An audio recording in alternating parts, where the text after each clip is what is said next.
2 दिन बाद स्कूल के सभी बच्चे टूर पर जा रहे हैं। मैंने तो मैम से मना कर दिया, लेकिन मैम कह रही थी कि पढ़ाई के साथ साथ हमें म्यूजियम और हिस्टोरिकल प्लेस के बारे में देखना चाहिए और जानना चाहिए। हाँ ठीक ही तो कह रही थी मैडम। अरे हमारी बिटिया किसी भी चीज में पीछे नहीं होनी चाहिए। तुम टूर पे जरूर जाओगी। हाँ बेटा, और मैंने तो तेरे लिए नया यूनिफॉर्म भी सील दिया है, इसलिए तुझे अब चिंता करने की कोई जरूरत नहीं है। Thank you mummy papa. आप जैसे माँ बाप हर किसी को मेरी हर छोटी छोटी ख्वाहिशों को पूरा करने के लिए आप दोनों दिन रात मेहनत करते हैं। वैसे ही मैं जल्दी ही कामयाब होकर आपके हर एक सपने को पूरा करूँगी। टुनटुनी मिडिल क्लास फैमिली से थी। उसके पापा कुली थे और उनको दूसरों का बोझ उठाने का जो भी काम मिलता वो करते और उससे पैसे मिलते थे, वो उसी से अपना घर चलाते थे। वो लोग वही स्टेशन के पास किराए का घर लेकर रहते थे। ऐसे ही हंसी खुशी टुनटुनी का परिवार चल रहा था। टुनटुनी के पिता टुन्नू चुड़ा बहुत ही विनम्र और दयालु स्वभाव के पक्षी थे। वो हमेशा दूसरों की मदद किया करते थे। ऐसे ही एक दिन एक अंधी पक्षी अपने बच्चे को लेकर स्टेशन पर ट्रेन आने का इंतजार कर रही थी। तभी अचानक से उसका पैर फिसल जाता है और उसका बच्चा पटरी पर गिर जाता है। माँ मुझे बचाओ, माँ बचाओ मुझे। अरे बेटा कहाँ हो तुम? गोलू, मेरे बच्चे कहाँ हो तुम गोलू?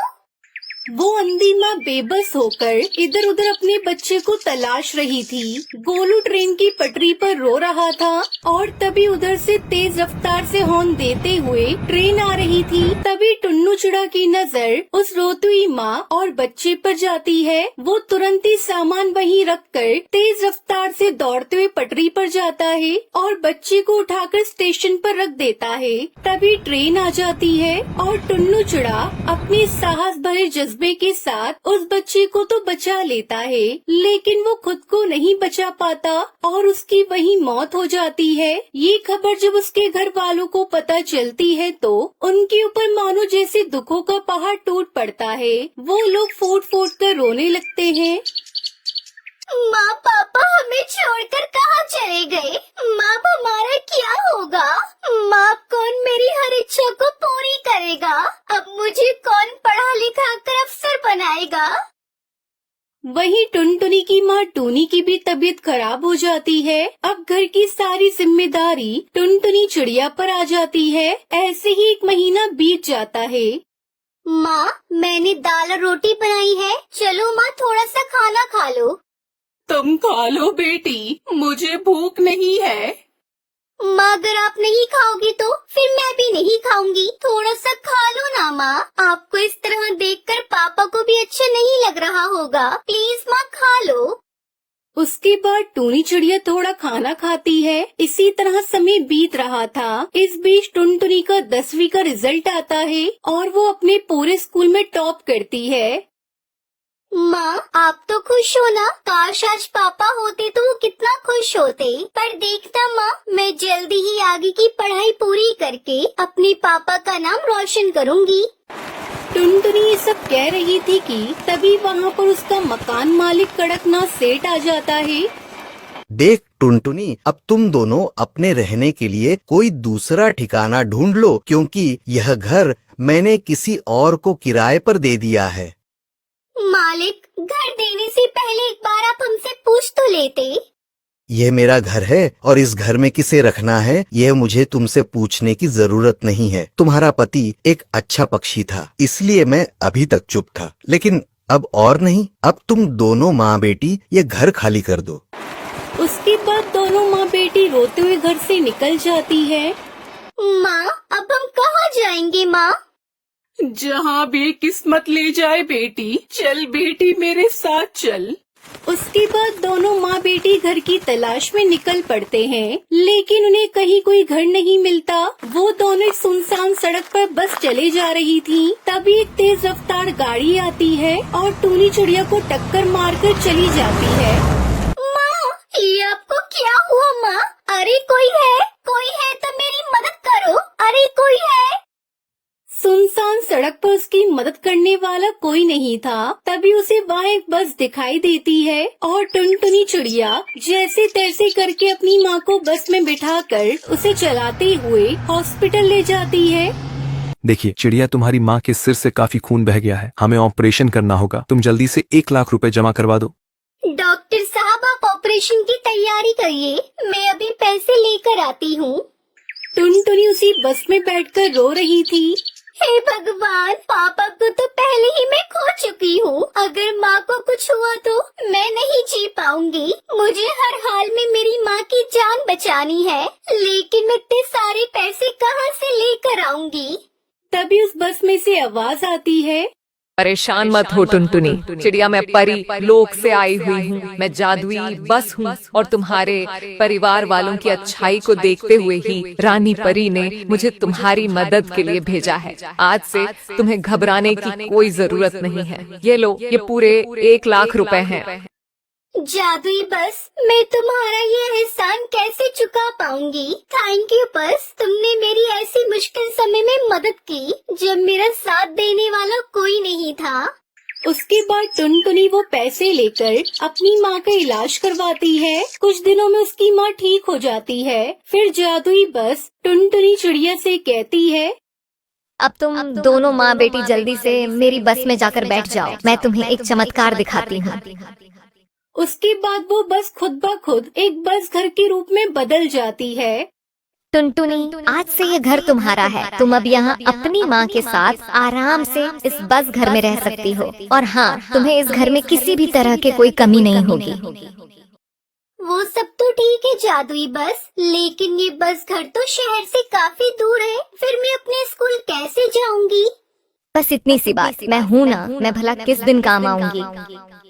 उस दिन के बाद से टुनटुनी और उसकी माँ जादुई बस घर के साथ हंसी खुशी रहने लगती है। उन्हें अब किसी भी चीज की कोई कमी नहीं होती और जादुई बस हर कदम पर टुनटुनी की सहायता करती है।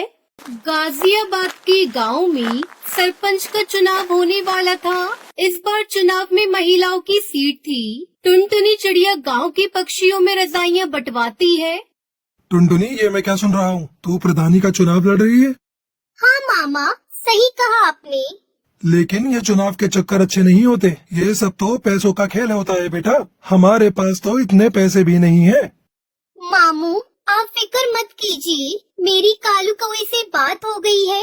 वो कह रहा था कि चाहे जो भी हो जाए, जो गांव की पुरानी प्रधान सुंदरी देवी को वो प्रधान बनने नहीं देगा, क्योंकि उसने कभी गांव में किसी का भला नहीं सोचा। वो सिर्फ अपने बारे में सोचती है। बात तो तू सही कह रही है। वह जब से प्रधान बनी है, उसने आज तक किसी भी जंगल वाले की कोई मदद नहीं की। बस अपनी कोठी गाड़ियाँ यही बनाती गई है। लेकिन एक बात बता, हम पैसे कहाँ से लाएंगे? मामू, आप फिक्र मत कीजिए। कालू ने कहा है कि मुझे बस चुनाव में खड़ा होना है और आगे जाकर एक अच्छी प्रधान बनना है। बाकी सारे पैसे तो वही लगाएगा। अगर ऐसी बात है तो ठीक है, तू जरूर लड़। बस हमारे घर की इज्जत का ध्यान रखना बेटा, क्योंकि तेरे माँ बाप ने जाते समय तुझे मेरे ही हाथों में सौंपा था। आप बिल्कुल फिक्र मत कीजिए, मैं कोई गलत काम नहीं करूँगी। दूसरी तरफ कालू अपने दोस्त जग्गू कालिया के साथ खेतों में सोया होता है और वो नींद में बड़बड़ाता है। टुनटुनी प्रधान जिंदाबाद, टुनटुनी प्रधान जिंदाबाद। मामू देखो, मैंने कहा था ना, अब आप मेरा टुनटुनी से निकाह कर दीजिए। गुरुजी, आपको लगता है टुनटुनी से निकाह करना इतना आसान है? क्या उसका मामू इतनी आसानी से होने देगा? टुनटुनी प्रधानी जीतेगी और मैं तुरंत उसके मामू से टुनटुनी का हाथ मांग लूंगा। तो गुरुजी, हमें इसके लिए पूरी मेहनत करनी होगी। टुनटुनी को जिताने के लिए हमें सबसे पहले दुश्मन की सारी खबर रखनी होगी। शाम दाम दंड भेद सारे ही तरीके अपनाने होंगे। तो चलो चलते हैं गाँव में। दूसरी तरफ बबली कबूतरी अपने घर के दरवाजे पर बैठकर अपनी बहन से कहती है, मैं नहीं लड़ रही है चुनाव। तू ऐसे क्यों कह रही है? तू तो पर्चा भर के आई है। पर्चा तो भर आई हूँ, लेकिन अब सोच लिया है कि मैं कोई चुनाव नहीं लड़ूंगी। मैं अपना नाम वापस ले लूंगी। बहुत हो गया ये रोज का नाटक। कालू बाहर खड़ा होकर सब सुन रहा होता है। अगर ये चुनाव नहीं लड़ेगी तो हमारा तो बहुत नुकसान हो जाएगा। बबली प्रधान जिंदाबाद, बबली प्रधान जिंदाबाद। गुरुजी, जब आपने इसे प्रधान बोल ही दिया है तो जरूर जीत जाएगी। फिर बबली और उसकी बहन लूसी दोनों बाहर आते हैं।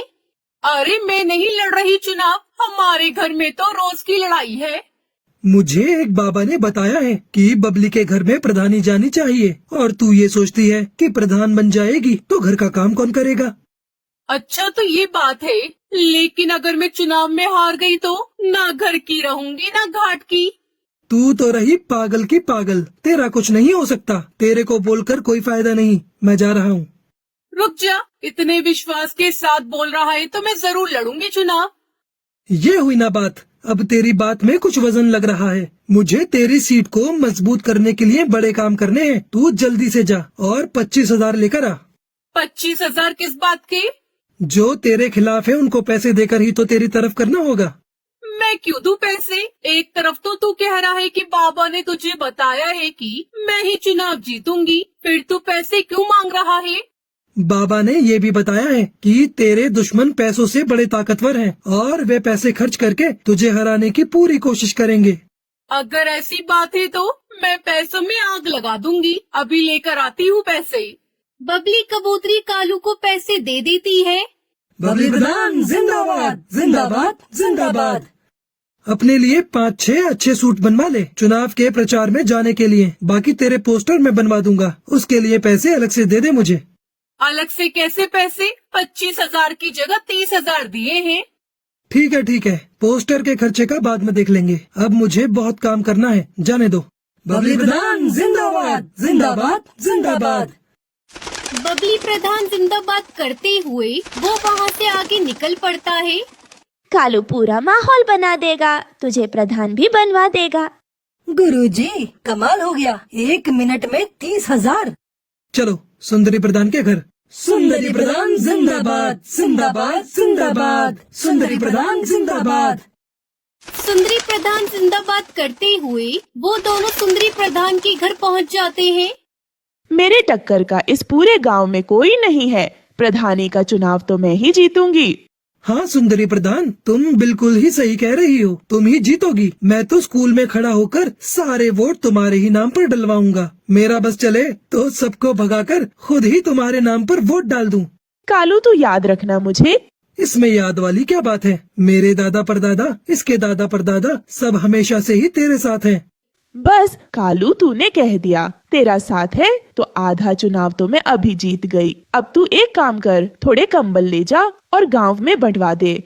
सुंदरी प्रधान, हम ऐसे ही किसी के पास नहीं जाते, और किसी के साथ खड़े हो गए तो उसे जिताकर ही छोड़ेंगे। सही कहा ना चक्कू कालिया? तो बोलो सुंदरी प्रधान जिंदाबाद। बस तुम तो अपनी प्रधानी पक्की समझो। वैसे तो मुझे खुद पर पूरा विश्वास है, अब तुमने कह दिया तो विश्वास और पक्का हो गया। अरे हम जो बताने आए थे वो तो भूल ही गए। मेरे पास बबली आई थी नोटों की थैली लेकर, हमने वो पैसे नहीं लिए। जब उसको वोट ही नहीं देना है तो थैली क्यों लेना है? अच्छा किया, अगर तेरा समर्थन मिल गया कालू तो मुझे हराने वाला कोई नहीं है।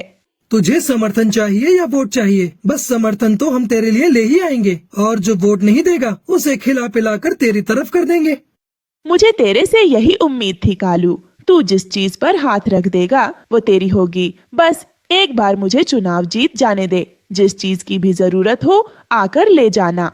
तेरे घर का तो मैं पानी भी नहीं पीऊंगा। तुझे वोट देने के लिए मैं तेरे से कुछ लूंगा क्या? वह तो जब मैं गांव में निकला तो 2-4 पक्षियों ने पूछा कि भाई किसे वोट डालना है, कुछ खिला पिला दो। उसके लिए मैं तेरे से पैसे लूंगा, उनको खिलाने पिलाने के लिए और तेरी तरफ करने के लिए, वरना मैं तो एक पैसा न लूं। कालू, जब तेरे जैसे लोग मेरे फेवर में है ना तो मैं ही जीतूंगी चुनाव। अरे वो हरिया तोती आई थी मेरे पास पैसे लेकर कि मैं और अपने साथ वाले वोट उसे दे दूं। मैंने तो सीधा ही मना कर दिया कि मैं नहीं लूंगा पैसे। जब वोट उसे नहीं देना तो उसके पैसे क्यों लेना? ठीक किया तूने। मैंने उसको साफ साफ कह दिया कि इतने पैसे तो सुंदरी ऐसे ही दे देगी मुझे। अब तुम एक काम करो सुंदरी प्रधान, मुझे 25,000 ला कर दो। मैं उनके लिए काजू बादाम और फलों की टोकरी उतरवाता हूँ। बस फिर देर किस बात की है, ये ले पैसे।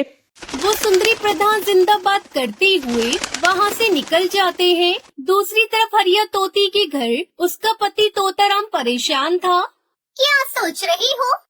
मैं ये सोच रहा हूँ कि तू इस बार चुनाव मत लड़। क्यों न लड़ू चुनाव? मेरी बात हो गई है, सारा गांव मेरे साथ है।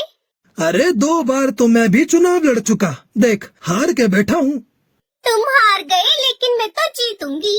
अरे रहने दे, तू क्यों घर को बर्बाद करने पर तुली हुई है? तुम कुछ भी कहो, मैं तो लड़ूंगी चुनाव और जीतूंगी भी। तभी कालू आता है। हरिया प्रधान जिंदाबाद। देखो कालू खुद मेरी जय-जयकार करते हुए आ रहा है और ये जिसके पीछे लग गया वो तो जीत ही गया समझो। अरे तोताराम, क्या बात हो गई? दुखी क्यों हो? क्या बताऊं तुझे, 2 बार चुनाव लड़ा और हार गया। अब ये चुनाव लड़ने को कह रही है, बात ही नहीं मान रही मेरी। अब हार की बात करेगा तो हारेगा ही, जीत की बात कर जीत की। पीछे मुड़कर देखना छोड़ दे और आगे की तरफ बढ़। कौन समझाए? ये तो पुरानी बात पकड़ कर ही बैठे हैं। मैंने कहा जिसके साथ कालू हो उसकी तो जीत ही होगी। अब तुम्हें क्या बताऊं, 3 बार आ गए मेरे घर पर 30,000 40,000 लेकर। कह रहे थे कि तुम बस चुनाव जितवा दो, पैसे चाहे कितने भी लग जाएं। तूने किसी को हाँ तो नहीं करे? ऐसे कैसे हाँ कर देता? ऐसी गालियाँ दी, अगर तू सुनती तो तेरे कानों से खून आ जाता। बिल्कुल सही किया तूने। मैंने तो बोल दिया कि तू 30 लेकर आई है, 40 तो हरिया मुझे ऐसे ही दे देगी। इतने पैसे तो नहीं दे पाऊंगी। कितने पैसे दे पाएगी? बताओ जी। क्या बताऊं? 15,000 दे दे कालू को। ठीक है, ये तो हमारे घर की बात है, बाकी के पैसे बाद में दे देना। और एक बात बता दूं, ये पैसे मैं अपने लिए नहीं ले रहा, लोगों की खुशामद के लिए ले रहा हूँ, ताकि उनका वोट तेरे नाम पर डलवा सकूं। मुझे क्या करना है पैसों का? वोट के लिए तो हमने दारू मंगा रखी है। अरे बेवकूफ, जो दारू नहीं लेता उनके लिए कुछ और मंगवाना पड़ेगा। बस ये पैसे उनमें ही खर्च करूँगा। ठीक है, पैसे ले जा और दारू की बोतल भी ले जा और बना दे हमारे नाम का माहौल पूरे गांव में। कालू और जग्गू कालिया हरिया प्रधान जिंदाबाद करते हुए वहाँ से निकल जाते हैं। कुछ दिनों बाद बबली अपनी बहन से कहती है, मुझे बाकी किसी से डर नहीं है, सिर्फ टुनटुनी से डर है। बिना पति की इलेक्शन लड़ रही है, गांव के सारे मर्द पक्षी तो इसे ही वोट देंगे। तुम फिक्र क्यों करती हो? वैसे भी ये अपने गांव की है नहीं, ये इसके मामा का गांव है। इसकी सीट तो कैंसिल ही कर देंगे। वोटिंग का दिन आता है और गांव में वोट पड़ते हैं। सुनो गांव वालों, हमारे अधिकारी जी ने वोटों की गिनती कर ली है, अब वह परिणाम की घोषणा करेंगे। गांव वालों, टुनटुनी 103 वोटों से आगे है और वह गांव की प्रधान घोषित की जाती है। टुनटुनी कालू सब नाचने लगते हैं। गांव वालों, हमें पंचायत बुलानी होगी, यह चुनाव गैर कानूनी हुआ है। हाँ, सही कहा तोताराम ने, ये चुनाव गैर कानूनी है। टुनटुनी तो इस गांव की है ही नहीं, फिर ये चुनाव कैसे लड़ सकती है? गांव की चौपाल पर पंचायत बिठाई जाती है। गांव वालों, तोताराम का ये कहना है कि टुनटुनी इस गांव में गलत तरीके से चुनाव जीती है, क्योंकि वह इस गांव की है ही नहीं, इसलिए चुनाव दोबारा होंगे। क्यों होगा दोबारा चुनाव? मैं प्रधान बनी हूँ, मुझे जिताने वाले गांव के पक्षी ही है। हम पागल हैं जो हमने चुनाव के लिए 10 बीघा जमीन बेच दी। मैंने कोई गैर कानूनी तरीका नहीं अपनाया है। चुनाव लड़ने या जीतने के लिए मैं इस गांव की हूँ, मेरा निकाह इस गांव में हुआ है और इस हिसाब से मैं यहाँ चुनाव लड़ सकती हूँ। किसके साथ हुआ है तेरा निकाह, हमें भी तो बता। कालू से हुआ है मेरा निकाह, मैं झूठ नहीं बोल रही। गांव वालों, मेरी बात सुनो, ये चुनाव सही तरीके से हुआ है, क्योंकि प्रधान बनने के बाद किसी को अपनी कोठी बनवानी थी, किसी को फॉर्च्यूनर खरीदनी थी, तो किसी को अपनी बेटी की शादी करनी थी। सबको सिर्फ अपने बारे में ही फिक्र थी, गांव की भलाई की तो किसी को पड़ी ही नहीं थी। इसलिए मैंने इस गांव की भलाई के लिए टुनटुनी से निकाह किया। सबके सामने बोलता हूँ, ये गांव का काम करेगी और विकास भी करेगी। अगर ऐसा नहीं हुआ तो मैं खुद टुनटुनी से उसका इस्तीफा दिलवाऊंगा। गांव वालों, मैं यहाँ पर बड़ी हुई हूँ, लेकिन मैंने हमेशा आप सबको गांव की टूटी सड़कों की वजह से परेशान होता हुआ देखा है। इस गांव में 5वीं क्लास के बाद कोई स्कूल नहीं होने की वजह से बच्चों को इतनी दूर पढ़ाई करने के लिए दूसरे गांव में उड़ता हुआ देखा है। मेरे मामू मुझे पढ़ाना चाहते थे, लेकिन हमारे गाँव में कोई स्कूल नहीं था, जिस वजह से मैं आगे नहीं पढ़ पाई, और मैं नहीं चाहती कि हमारे गांव की आगे आने वाली पीढ़ी कम पढ़ी लिखी हो, खास तौर पर चिड़ियाएं, जिन्हें आप सब आगे की पढ़ाई के लिए दूसरे गांव नहीं भेजते। गांव के सभी पक्षी कालू और टुनटुनी के लिए ताली बजाने लगते हैं और इस तरह टुनटुनी चिड़िया जंगल के प्रधान बन जाती है और कालू की टुनटुनी से शादी हो जाती है।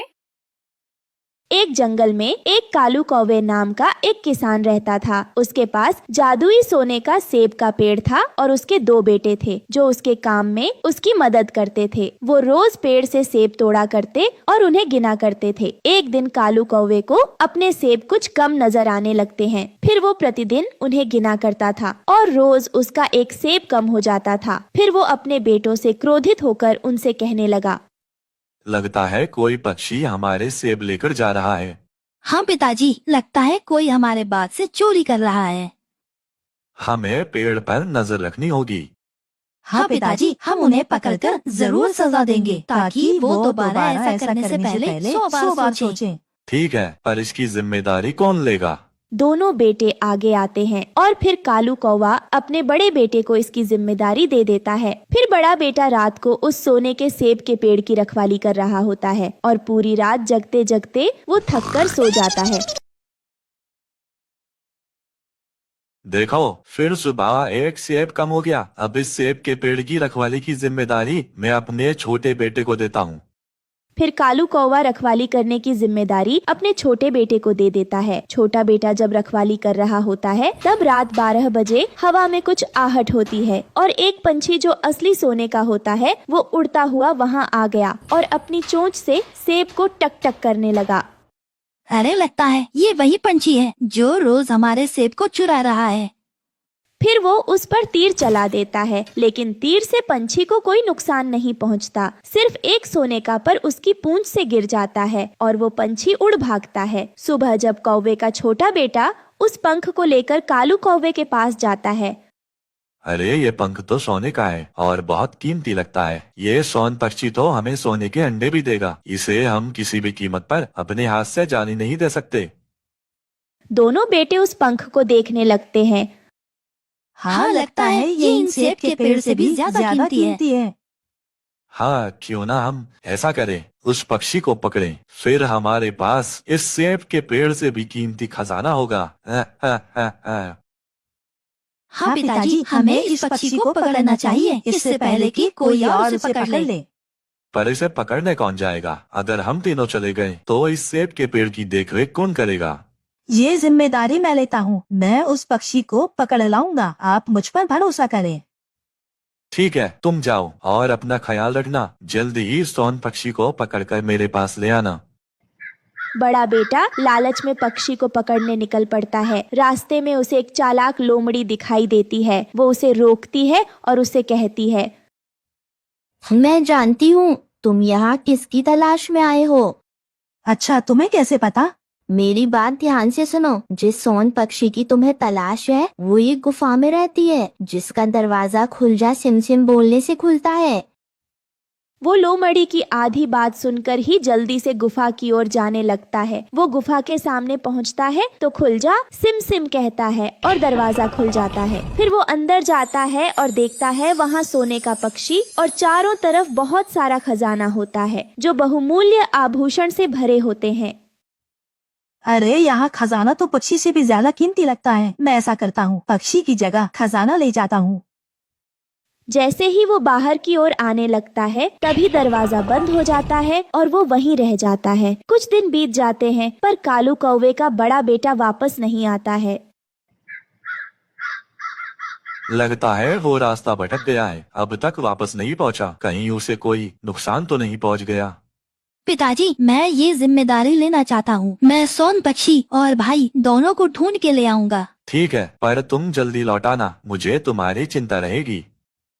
फिर छोटा बेटा निकल पड़ता है। फिर उसे भी वही लोमड़ी दिखाई देती है और उसे भी वो वही बात कहती है। जब वो भी गुफा में जाता है तो लालच में आकर अपने भाई की तरह गुफा में ही बंद हो जाता है। कुछ दिन बीत जाने पर जब छोटा बेटा भी वापस नहीं आता तब कालू कौवा चिंता में आ जाता है और अपने दोनों बेटों की तलाश में निकल पड़ता है। फिर उसे भी रास्ते में वो लोमड़ी दिखाई देती है।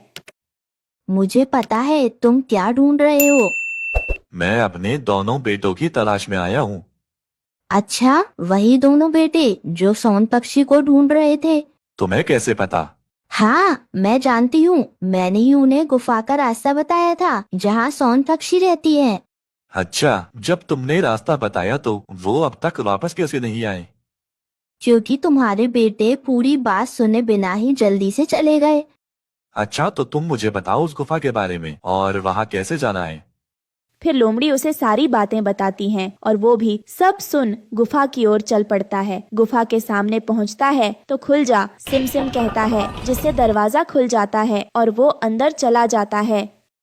अरे, यहाँ तो बहुत सारा खजाना है और सोन पक्षी भी हैं। अरे ये क्या, मेरे दोनों बेटे बेहोश पड़े हैं।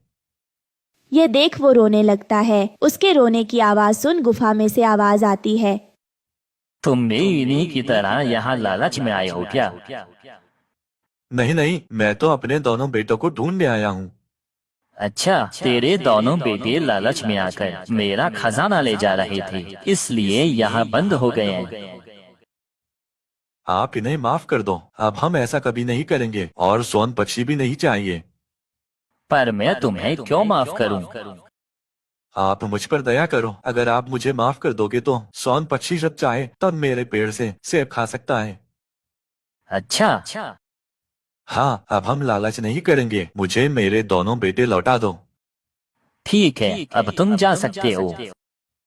फिर उसके दोनों बेटे को होश आ जाता है और गुफा का दरवाजा खुल जाता है और वो तीनों वहाँ से चले जाते हैं। उसके बाद उसके दोनों बेटे सोन पक्षी के लिए उस पेड़ पर घोंसला बना देते हैं। फिर सोन पक्षी वहाँ आती, सेब खाती और घोंसले में रहने लगती है। उन्हें यह समझ आ जाता है कि हमें लालच नहीं करना चाहिए, क्योंकि लालच का अंत अच्छा नहीं होता। तो बच्चों, इस कहानी से हमें यह शिक्षा मिलती है कि हमें लालच नहीं करना चाहिए। लालच करना बुरी बात है। अच्छा बंटी भैया, जब आप कहते हो तो ठीक है, लेकिन देख लेना कहीं वो कालू को फिर से हमें बुद्धू ना बना दे। टुनटुनी चिड़िया, तुम इसकी फिक्र मत करो, मैं उस पर पूरी नजर रखूंगा, ये मेरा वादा है तुमसे। फिर टुनटुनी चिड़िया बंटी कबूतर के साथ कालू की तरफ चली जाती है। फिर बंटी कालू से कहता है, देख लो कालू कौवे, अब मैं टुनटुनी चिड़िया को मनाकर ले आया हूँ, लेकिन तुम भी अपना वादा याद रखना। हाँ बंटी भैया, मुझे अपना वादा याद रहेगा और आपका बहुत बहुत धन्यवाद। जब हमारी फसल तैयार हो जाएगी तो बंटवारा भी तुम ही करना। सुनो बंटी भैया, अब टुनटुनी बहन आ गई है तो कल से ही शुरू कर दूंगा मैं काम। टुनटुनी, मैं आपको रोजाना अपने साथ ले जाया करूंगा, लेकिन आपको बस मुझे बताना है कि मुझे क्या करना है। फिर बंटी कबूतर और टुनटुनी चिड़िया वहाँ से चले जाते हैं। अगले दिन कालू कौवा टुनटुनी चिड़िया को लेने उसके घर आता है और फिर वो टुनटुनी चिड़िया को अपने साथ नदी के खाली मैदान की तरफ ले जाता है। वहाँ आकर कालू कौवा टुनटुनी चिड़िया को एक जगह पर बिठा देता है और खुद खाली मैदान की जमीन को साफ करता है और उसमें बीज डालता है और फिर उसमें पानी लगाता है। टुनटुनी चिड़िया ये सब देखकर हैरान हो जाती है कि कालू कौवा अकेले इतना सारा काम कैसे कर सकता है। चिड़िया बहन, अब चले, अब कल आकर देखेंगे बाकी का काम। फिर टुनटुनी चिड़िया कालू कौवा अपने घर की तरफ चले जाते हैं। कालू तो अपने घर आकर आराम से लेट जाता है, क्योंकि थकावट की वजह से उसका बुरा हाल था। फिर अगली सुबह कालू कौवा उठ जाता है और टुनटुनी चिड़िया को बुलाने उसके घर जाता है।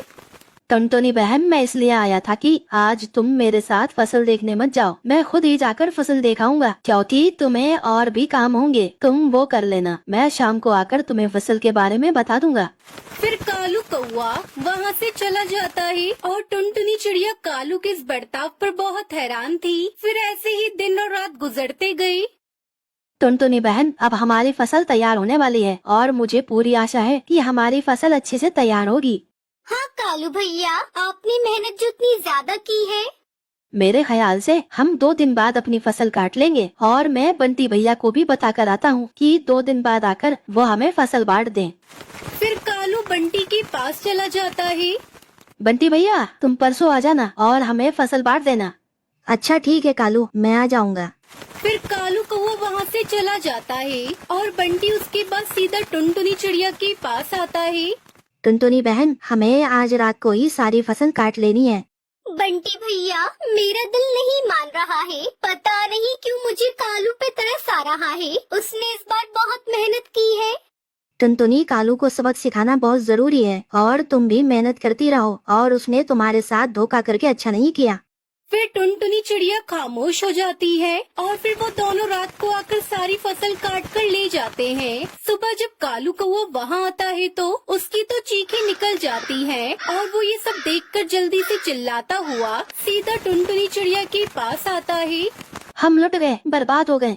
क्या हुआ कालू भैया, आप इस तरह क्यों चिल्ला रही हो? टुनटुनी चिड़िया, वो हमारी फसल को कोई चोरी करके ले गया।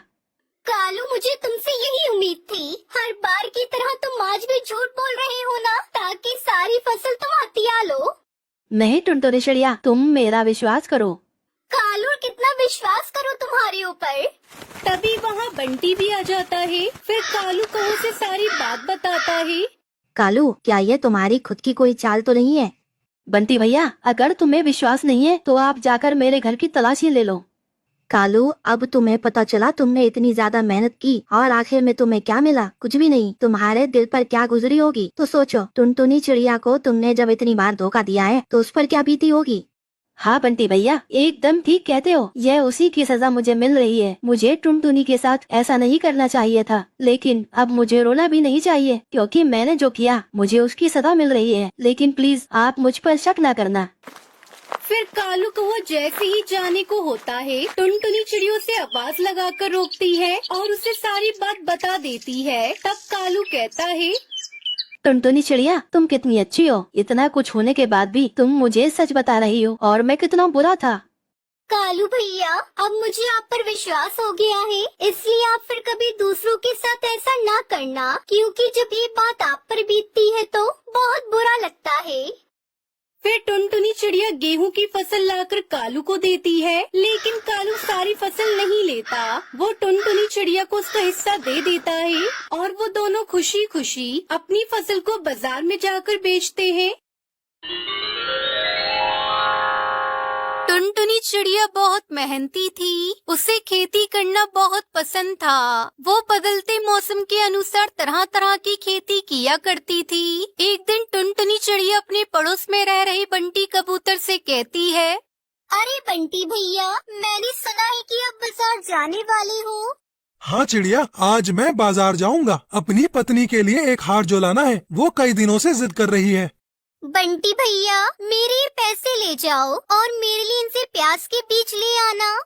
अरे वाह टुनटुनी, तो तुम इस बार प्याज की खेती करोगी? मैं तुमसे ही प्याज खरीदा करूँगा। दोस्तों, कल की वीडियो में आपने इतने कम लाइक क्यों किए? मुझे बहुत बुरा लगता है। दोस्तों, जब मैं आपके कहने पर कहानी बनाती हूँ और आप बहुत कम लाइक करते हो, और जब आप कम लाइक करते हो तो मुझे वीडियो बनाने का बिल्कुल भी मन नहीं करता है। तो प्लीज दोस्तों, अब इस वीडियो पर जाकर लाइक कर दो। ये कहकर बंटी कबूतर वहाँ से बाजार चला जाता है और टुनटुनी चिड़िया भी अपने खेत पर काम करने चली जाती है। अरे, खेत में कितना घास फूस उगा है। पहले मुझे ये सब साफ करना होगा, तभी जाकर प्याज की फसल अच्छी होगी। वहीं पास में कालू कौवा भी अपने खेत में खेती का काम करता था। कालू कौवे की पत्नी सुंदरी कौवी टुनटुनी चिड़िया से बहुत जलती थी। एक दिन, कालू जी, जल्दी से पता करके आओ, टुनटुनी चिड़िया किस चीज की खेती करने वाली है। मैं क्या उसके घर जाकर पता करूं? जब वो बीज डालेगी तब खुद ही देख लेना। कालू जी, मैं सोच रही हूँ कि इस बार चिड़िया की सेम खेती करते हैं। आपको तो पता ही है, हमारी फसल चिड़िया जितनी अच्छी नहीं होती और हम घाटे में रहते हैं। लेकिन सुंदरी, टुनटुनी चिड़िया जैसी सेम खेती करने से हमें क्या फायदा होगा? टुनटुनी चिड़िया जैसी खेती करने में तो फायदा ही फायदा है, क्योंकि हम चिड़िया की फसल को रात को चुरा कर लाया करेंगे और किसी को पता भी नहीं चलेगा, क्योंकि हमारे पास भी टुनटुनी चिड़िया जैसी फसल जो होगी। अरे वाह सुंदरी, ये तो आपने बहुत अच्छा सोचा। फिर हमारे खूब मजे ही मजे आएंगे। तभी तो कहती हूँ, जल्दी से पता करके आओ कि चिड़िया इस बार अपने खेत में क्या बो रही है। अपनी पत्नी की बातें मानकर कालू कौवा तुरंत ही चिड़िया के घर चला जाता है और उससे खेती के बारे में बात करता है। हाँ तो बताओ टुनटुनी चिड़िया, आप इस बार क्या बोने वाली हो? अरे कालू भैया, मैं तो इस बार प्याज की खेती करने वाली हूँ। वैसे आप क्या बोने वाले हो?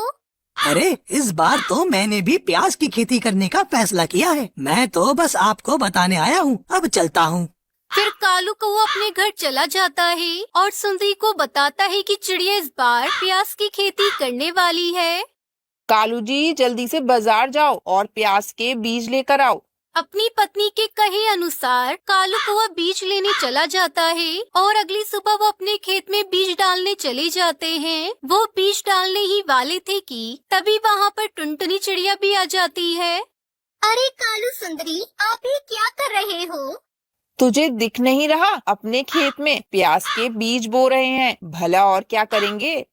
सुंदरी बहन, मेरा वो मतलब नहीं था। पहले आप इस खेत को अच्छे से साफ कर ले, वरना इस घास फूस में प्याज के पौधे बढ़ने से पहले ही मर जाएंगे। ऐसा कहकर टुनटुनी चिड़िया अपने खेत में बीज डालने चली जाती है और कालू सुंदरी को भी तो सोच में पड़ जाते हैं। सुंदरी, मुझसे तो ये खेत कभी साफ नहीं होगा। जो भी करना है वो आप ही करो। मैं भला इतने घास फूस को अकेले कैसे साफ कर सकती हूँ। चलो चलो, ये हम दोनों को ही करना पड़ेगा। फिर वो दोनों अपने खेत से घास हटाने लग जाते हैं। टुनटुनी चिड़िया भी अपने खेत में बीज बोकर चली जाती है। बस कालू जी, मुझसे और नहीं होगा, मैं तो पूरी तरह से थक गई हूँ। सुंदरी, मैं भी गर्मी से बेहाल हूँ। चलो पहले थोड़ा आराम कर लेते हैं। कालू जी, ये चिड़िया इतनी मेहनत कैसे कर लेती है? मुझसे तो 1 घंटा भी खेत में काम नहीं होता। सुंदरी, टुनटुनी चिड़िया को खेती से बहुत लगाव है। अपने बच्चे की तरह ख्याल रखती है खेत का, कब इसे पानी चाहिए और कब इसे खाद। टुनटुनी चिड़िया को अपनी खेती के लिए पानी की जरूरत पड़ती है। वो पानी लेने के लिए नदी पार जंगल जाती है और पानी अपने खेत में डालती है। लेकिन सुंदरी और कालू आलस की वजह से अपने खेत में पानी नहीं डालते। ऐसे ही दिन गुजर जाते हैं। कालू जी, आखिर वो दिन आ ही गया। टुनटुनी चिड़िया की प्याज की खेती बहुत अच्छी हुई है और हमारे खेत में तो इक्का दुक्का प्याज आई है। हाँ सुंदरी, भला हमें क्या लेना देना अपने खेत से? हमें तो चिड़िया के ही प्याज चुराने हैं। इस तरह से वो अपनी साजिश को अंजाम दे देते हैं। टुनटुनी चिड़िया जैसे ही प्याज तोड़कर बाजार जाती है, वो दोनों टुनटुनी चिड़िया के खेत में जाकर जल्दी जल्दी से प्याज तोड़ लेते हैं और उन्हें बाजार में बेच आते हैं। 1000, 2000 और ये पूरे 5000। देखो कालू जी, टुनटुनी चिड़िया के खेत से पूरे 5000 रुपए की कमाई हुई है। अब टुनटुनी चिड़िया के खेत में प्याज चुराने का सिलसिला ऐसे ही चलता रहता है। वो दोनों टुनटुनी चिड़िया के खेत से प्याज चुराकर बहुत खुश हो रहे थे। एक दिन बंटी कबूतर टुनटुनी चिड़िया से कहता है, टुनटुनी बहन, कालू सुंदरी की फसल तो बहुत बुरी हुई है, फिर भी वो टोकरी भरकर प्याज बेचने आते हैं। कहीं वो आपके खेत से प्याज तो नहीं चुरा रहे? हाँ कबूतर भैया, मुझे भी अपने खेत के प्याज कम दिखाई देते हैं। मुझे तो पूरा विश्वास है वो दोनों आपके ही प्याज बेच रहे हैं, क्योंकि उन्हें मेहनत करने का कोई शौक नहीं है, तो हमेशा से ही हराम की खाते हैं। ऐसा कहकर वो दोनों खेत में छिपकर बैठ जाते हैं। वो देखते हैं कि कालू कौवा सुंदरी कौवी टोकरी भर के उसके खेत से प्याज तोड़ रहे थे। वो रंगे हाथ उन दोनों को पकड़ लेते हैं। आप तो बहुत बुरे हो। जब मैं आपसे मेहनत करने की कहती थी तो यूं ही टाल देते थे, और अब मेरे प्याज चुरा रहे हो। तुम्हें शर्म नहीं आती? हमें माफ कर दो टुनटुनी बहन, आज के बाद हम ऐसा कभी नहीं करेंगे। खूब मेहनत करके अपने ही फसल उगाएंगे। हाँ टुनटुनी, इस बार इन्हें माफ कर दो। ये अब चोरी नहीं करेंगे, क्योंकि अब मैं और मेरा दोस्त चील आपके खेत की रखवाली जो करने वाले हैं। और मैं पहले ही कहता हूँ, जो मुझे टुनटुनी चिड़िया के खेत से चोरी करता दिखा तो मैं उसकी टांगे तोड़कर उसी खेत में गाड़ दूंगा। बंटी कबूतर की ये बात सुनकर कालू कौवा सुंदरी बहुत डर जाते हैं और चोरी न करने की ठान लेते हैं। उसके बाद टुनटुनी चिड़िया प्याज की खेती करके खुशी खुशी रहने लगती है।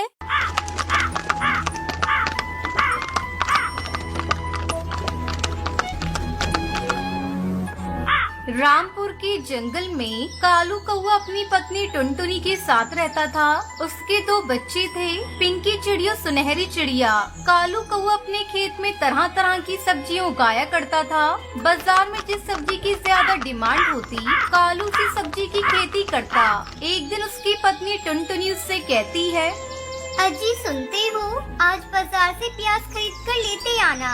घर में रखा सारा प्याज खत्म हो गया है। तुम तो सारी सब्जियां उगाते हो, बस प्याज ही खेत में उगाते। बस भाग्यवान, अब और कितना बोलोगी। खेत से आते समय प्याज खरीद कर लेता आऊंगा। मेरा भोजन एक पोटली में बांधकर मुझे दे दो। तब तक आप लोग कमेंट में बताएं 78 इंटू 4 कितने होते हैं। कालू कौवा भोजन लेकर खेत पर चला जाता है। दिन भर खेत में काम करने के बाद शाम को वो बाजार जाता है। क्यों भैया, कितने रुपए किलो प्याज दे रहे हो? अरे कालू भाई, आज बाजार में प्याज का भाव 100 रुपए किलो चल रहा है। क्योंकि आप मेरे अपने हैं, इसलिए आपको 80 रुपए किलो लगा दूंगा मैं। बाप रे बाप, ये प्याज कब से इतना महंगा हो गया? मुझे तो पता ही नहीं चला। ऐसा करो भैया, मुझे 1 किलो प्याज दे दो। बिना प्याज लिए घर गया तो मेरी पत्नी आज मुझे भोजन नहीं देगी। कालू कौवा प्याज लेकर घर आता है। अरे ओ सुनहरी की माँ, ये लो प्याज। सब्जी में थोड़ा थोड़ा ही डालना, बहुत महंगे मिले हैं। सोच रहा हूँ इस बार मैं भी अपने पूरे खेत में केवल प्याज की खेती करूँ। अगर मैंने पिछली बार प्याज की खेती की होती तो आज मुझे बहुत अच्छा मुनाफा होता। मैंने तो तुमसे कितनी बार कहा था कि अपने खेत में प्याज की खेती करो। पूरे साल प्याज की डिमांड रहती है, क्योंकि बिना प्याज की कोई सब्जी अच्छी बनती ही नहीं। चाहे कितना भी महंगा हो जाए, प्याज तो सभी घरों में आता है। तुम्हारी बात सही है भाग्यवान, मैं कल ही शहर से प्याज के बीज खरीद कर लाऊंगा। अगले दिन कालू कौवा शहर से प्याज के बीज खरीद कर लाता है और अपने खेत में बिखेर देता है। 1 महीना गुजर गया। एक दिन टुनटुनी भोजन बना रही थी, तभी कालू कौवा वहाँ आता है। टुनटुनी, तुम्हारे पास कुछ पैसे हो तो मुझे दे दो। खेत में खाद डालना है और मेरे पास पैसे बिल्कुल भी नहीं है। मम्मी, मुझे भी पैसे चाहिए। स्कूल में टीचर बोल रही थी स्कूल फीस जमा करने को। अरे कहाँ से दूं मैं तुम सबको पैसे? मेरे पास जो थोड़े बहुत पैसे थे उसे तो मैंने घर खर्च में लगा दिया। अब मेरे पास ले देकर एक मंगलसूत्र है, मैं इसे किसी कीमत पर नहीं दूंगी। मेरी मानो तो तुम कहीं से उधार ले लो। बस कुछ ही दिनों की बात है टुनटुनी, तू मुझे अपना ये मंगलसूत्र कुछ दिनों के लिए दे दे। मैं इसको गिरवी रखवा कर खाद खरीदूंगा। फिर जैसे ही प्याज की फसल बेचकर पैसे आएंगे, मैं तेरा ये मंगलसूत्र तुझे वापस कर दूंगा। और माँ, मेरे स्कूल की फीस कब जमा करोगी? मैं स्कूल नहीं जाऊंगी। मेरी बच्ची, तू रो मत। मैं अभी रंगीली काकी के यहाँ जाकर कुछ पैसे उधार लाती हूँ, तेरी स्कूल फीस जमा कर दूंगी। टुनटुनी कालू कौवे को अपना मंगलसूत्र दे देती है। कालू कौवा मंगलसूत्र गिरवी रखकर खाद लाता है और अपने खेत में डालता है। जल्दी ही 2 महीने गुजर जाते हैं और प्याज की फसल पककर तैयार हो जाती है।